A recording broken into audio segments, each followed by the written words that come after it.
Here in the United States, there is now a confirmed case of a superbug that no antibiotic can apparently combat.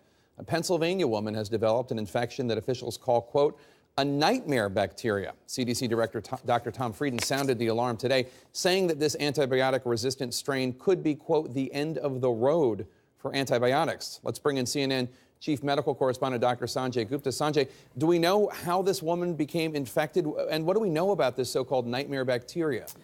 Well, we don't know how this woman became infected. What we do know is that she went to a clinic. She was not in the hospital when this bacteria was found. We also know that she hadn't been traveling overseas, so this isn't something that could have been brought back from another country, for example. So typically what happens is when there's a lot of antibiotic use in a community, bacteria become resistant. This particular bacteria, something known as E. coli, something we've talked about a lot, does have a lot of different classes of antibiotics to try and treat it, at least 7 different types of antibiotics, not just antibiotics, but entire classes of antibiotics. And this particular bacteria didn't respond to any of those, and that's the big concern.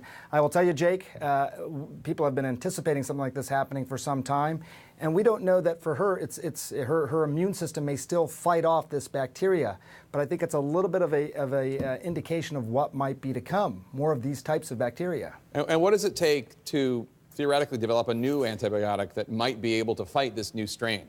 Well, there's sort of 3 ways to look at this. One is that are there existing classes of antibiotics that you bolster up, that you make more powerful? The class of antibiotics works, it's just not strong enough.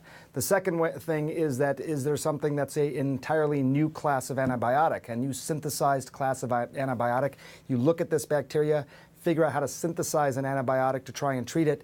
And then finally, looking to nature. I mean, there's been a lot of expeditions to various parts of the world, within rainforests, within the depths of the ocean, to see if you can find material that could be sort of the boilerplate or the genesis of an entirely new antibiotic. And that's ongoing. I mean, there may be things that are sort of in the pipeline, but not quite ready yet. And certainly, that's the hope, Jake.